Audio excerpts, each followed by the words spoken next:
Hello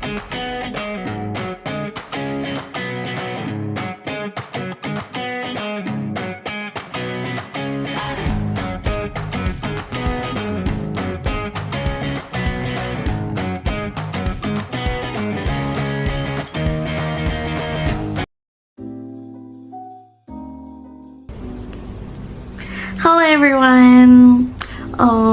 First of all, sorry for the really shaky camera because I had to use my own hands to film these videos. So we're here to educate you about disasters. So what is a disaster education? Disaster education is the process of providing knowledge and skill to individuals, communities to prepare for response to recover from disasters. Why is it so important then? Okay, first, it increases community awareness of potential hazards. Second, it promotes safety and preparedness behavior. Third, it reduces the impact of disasters on people, property, and environment.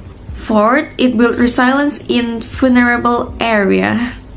So today I'm bringing one of the disasters, and it's a floods, which is banjir in Indonesians.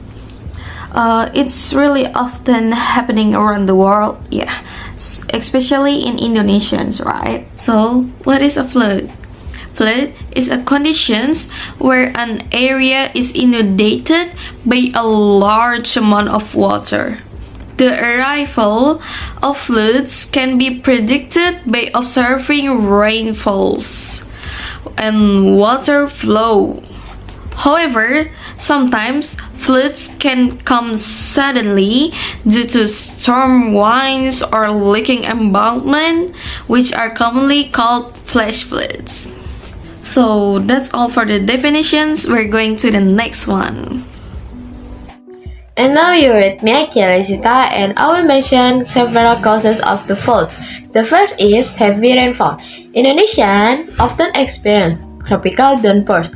Due to its location near the equator, intense rainfall can overwhelm the drainage system, leading to flooding, especially in urban areas. 2. Deforestation. Deforestation and land use change reduce the land's ability to absorb water, causing excessive surface runoff, which can lead to flood. 3. Poor drainage system. Many urban areas in Indonesia, such as Jakarta, suffer from inadequate or poorly maintained drainage system, which can handle heavy rain, resulting in floodwater accumulation. 4. Sedimentation in rivers. The buildup of sediment in rivers reduces their capacity to channel water, eventually leading to overflows during heavy rains. Next, characteristic of floods. 1. Can occur suddenly, flash floods, or gradually rising water levels. 2. Spread depends on rainfall and topography. 3. May last for several hours of day. 4. Often recurrent in flood-prone areas. Okay, hello everyone, I'm Teraisa Putri and I will be present a slide about the impacts of flooding. We have 4 main impacts here. The first one is cause economic losses. Floods can cause damage to homes and the contents of the house or other public infrastructure. In addition, people affected by floods will also find it difficult to work during floods. This certainly makes people lose money economically. Second, clean water difficulty. The overflow of water into residential areas also reduces the availability of clean water, either for drinking or other daily needs. Usually, those affected by flooding only rely on refilled water or subsidized water assistance from outside the flooded area. Third, cause health problem. Dirty flood water and lack of clean water often cause health problems. For example, the spread of disease outbreaks that are susceptible for children and the elderly.